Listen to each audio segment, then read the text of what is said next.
China కూడా ఎడాపెడా అప్పులు ఇచ్చేసింది సార్ పాకిస్తాన్కి. అడిగినప్పుడల్లా బిలియన్ డాలర్ల కొద్దీ అప్పులు ఇచ్చి కూర్చుంది. ఇప్పుడేమో ఆ అప్పులకి వడ్డీలు కట్టలేక పాకిస్తాన్కి ఈ దుస్థితి వచ్చింది. సో చైనా డెట్ ట్రాప్లో పాకిస్తాన్ గట్టిగానే ఇరుక్కుంది.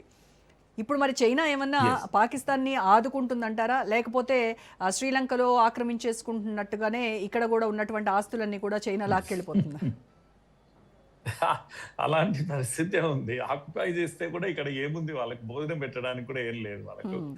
కనుక పాకిస్తాన్ అరిబలే ఇప్పుడు ఎవ్వరు కూడా వీళ్ళని ఆదుకునే అటువంటి స్థితిలో లేరు. అందుకే పాకిస్తాన్ అంటే పడుతున్నటువంటి శ్రీలంక బాధ ఈరోజు అంతా. హంబన్ తోట పోర్ట్ ఎలా లాగేసుకున్నారు చూసాం కదా సార్. అవును, అవును. సో ఆ శ్రీలంక అటువంటి దానికి పెట్టింది పేరు. అనేక దేశాలకు ఆ విధంగా పోర్ట్స్ చేస్తుంది. వీళ్ళకు కూడా ఇప్పుడు రోడ్ అండ్ బెల్ట్ ఇది కట్టారు. తర్వాత పోర్ట్స్ కట్టారు వీళ్ళకు కూడా.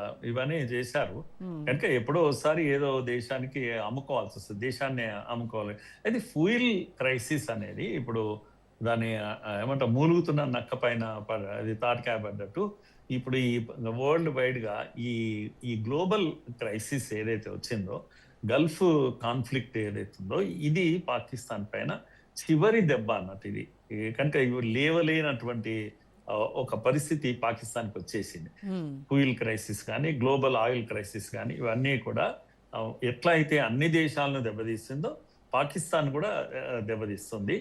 అయితే పెద్ద దేశాలు అమెరికా, ఇంతకుముందు ఈ దేశాలన్నీ కూడా వాళ్ళు కూడా లోన్స్ చేయడం వల్ల ఇప్పుడు ఏంటంటే ఈ ఏమంటారు, చైన్ సప్లై ఏదైతే అంటామో, సప్లై చైన్ ప్రపంచమంతా ఆగిపోయింది.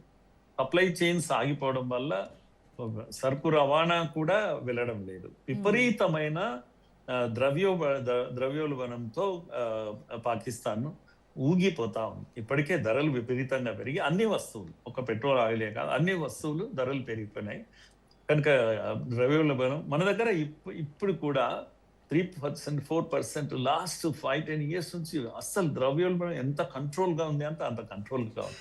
అందుకే దాని దెబ్బ ఏంటో మనకు తెలియట్లేదు. ఇప్పుడు పెరుగుతుందమ్మా, మనది కూడా చాలా పెరుగుతుంది. 6-7 వెళ్ళిపోతుంది నేను అనుకుంటాను. ఈ 1 year లో మనది కూడా పెరుగుతుంది. సో పాకిస్తాన్ ఇప్పుడు పెరగడానికి కూడా ఏం లేదు అక్కడ. ఆ విధమైనటువంటి అలైడ్ కంట్రీస్ ఏవి కూడా ముందుకొచ్చి సహాయం చేద్దాము అంటే మార్కెట్ కూడా వాళ్ళకి సహకరించడం లేదు. ఎక్కడ కూడా మనీ ఫ్లో అనేది ఆగిపోయింది ఇప్పుడు. మనీ ఫ్లో లేదు. ఇక్కడ వచ్చి పాకిస్తాన్ దేశంలో పెట్టుబడులు పెట్టడానికి కూడా ఎవరు ముందుకు రానటువంటి పరిస్థితి ఉంటుంది. ఎందుకంటే దేశంలో రాజకీయ అస్థిరత ఉంది. ఒక స్థిరత్వం లేనటువంటి ప్రభుత్వం ఉంది. ఎప్పుడు కూలిపోతుందో అర్థం కానటువంటి పరిస్థితి షహబాజ్ షరీఫ్ సర్కార్ ఉంది. ఒకవైపేమో ఇమ్రాన్ ఖాన్ సపోర్టర్సు, ఇంకోవైపేమో మిలిటరీ పెత్తనం. వీటన్నిటి మధ్య ఒక అస్థిరత కనబడతా ఉంది. అసలు ఇలాంటి అస్థిరత మధ్య ఎఫ్డిఐలో ఏమైనా వచ్చేటువంటి అవకాశం ఉంటుందంటారా? స్వేచ్ఛగా పాలసీలను అమలు చేసేటువంటి రోజు పాకిస్తాన్ చూస్తుందా అసలు? లేదు. పాకిస్తాన్‌కి ఇప్పుడు వచ్చిన సమస్యనే అది. ఈ సమస్యల వల్ల కొట్టుమిట్టాడుకుంటుంది. తన ఆర్థిక మాంద్యాన్ని నియంత్రించలేనటువంటి ఒక పరిస్థితుల్లో డెసిషన్ మేకింగ్ ఎక్కడ ఉంటుందమ్మా? వాళ్ళ ఉత్పత్తిని తిరిగి ఈ మధ్యనే కొద్దిగా పాకిస్తాన్ సెటిల్ అక్కడ ఇటు అప్పు తెచ్చి మొత్తానికి స్టేబుల్ అవుతున్నటువంటి పరిస్థితి, కొద్దిగా నెమ్మదిస్తున్నటువంటి పరిస్థితి రావడంతో ఇప్పుడు ఈ ఆర్థిక మాంద్యము, ప్రపంచవ్యాప్తంగా వచ్చిన ఆర్థిక మాంద్యం, దాని రిపిల్ ఎఫెక్ట్ అంటాం. ఆ రిపిల్ ఎఫెక్ట్ పాకిస్తాన్ పైన ఉంది. ఏ దేశము ముందుకొచ్చి ఇంతకుముందు కనీసం సౌదీ లాంటి కంట్రీస్ కు ఆర్మీని రెంట్కి ఇచ్చింది అనగా, కానీ ఇచ్చింది కానీ ఇచ్చిన మాట ప్రకారం సౌదీకి అండగా నిలబడి తనేమి యుద్ధం చేయలేదు. ఎందుకనంటే నేనే ఎంగేజ్ అయ్యాను యుద్ధంలో ఆఫ్ఘనిస్తాన్తో అనేటువంటి ఒక మాట చెప్పేసి. కనుక మాట మీద ఉంటుంది పాకిస్తాన్ అనడానికి వీలే లేదు. కనుక సౌదీకి ఆశలన్నీ పోయినాయి. ఈ పాకిస్తాన్ నమ్ముకుంటే పేరుకు ఆర్మీ ఉంది అంటే ఇప్పుడు ఆర్మీ అవుట్ సోర్స్ చేస్తున్నారమ్మా వాళ్ళు. ఓ రకంగా చెప్పాలంటే, మీరు మీ దేశాలకు ఆర్మీ కావాలా, తీసుకోండి, మేము పంపిస్తామా. ఎందుకంటే వీడికి భోజనం కూడా పెట్టే పరిస్థితి లేదు ఆర్మీకి. అందుకని పోతే అక్కడ వాళ్ళు తిండి దొరుకుతుంది, డబ్బులు కూడా రెమిటెన్సెస్ అంటూ ఉంటాయమ్మా. ఇప్పుడు మన వాళ్ళు చాలా మంది అమెరికాలో ఉద్యోగాలు చేస్తున్నారు, సౌదీలో ఉద్యోగాలు చేస్తున్నారు, Kerala highest people Gulf countries లో ఉంటారు.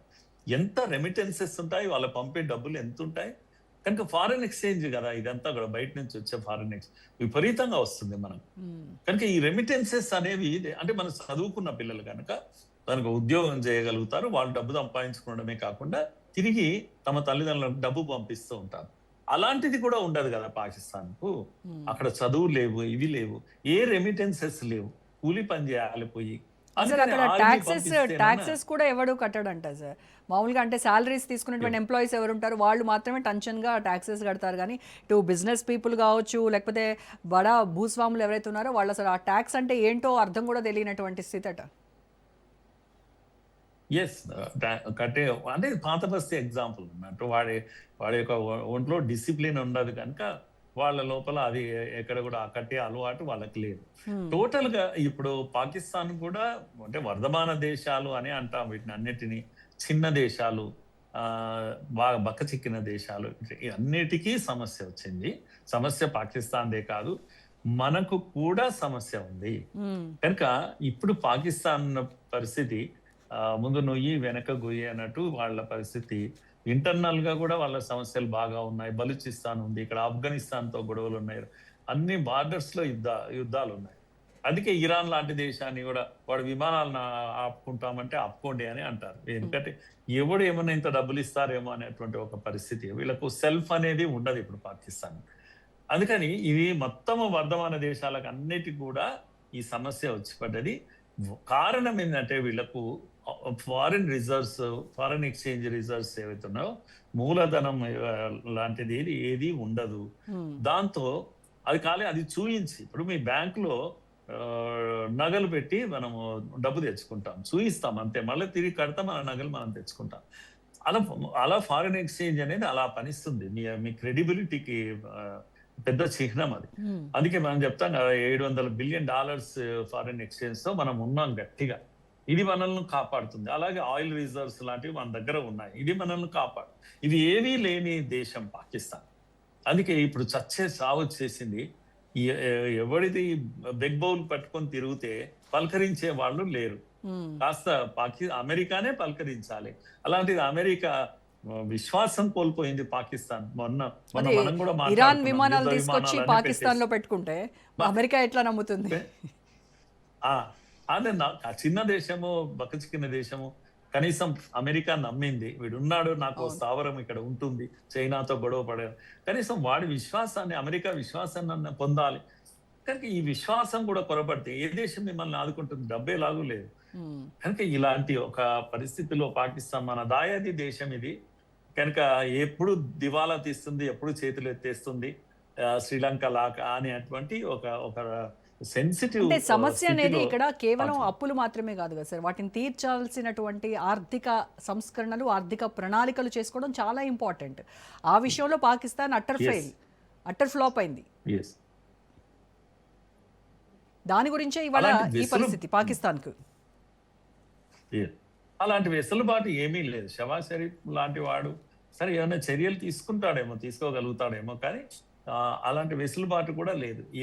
ఇప్పుడు అదేంటి, డీజిల్ ధరలు పెంచితే, ఆయిల్ ధరలు పెంచితే విపరీతమైన ఆందోళనలు చేస్తున్నారు అక్కడ ఉన్నటువంటి ప్రజలు.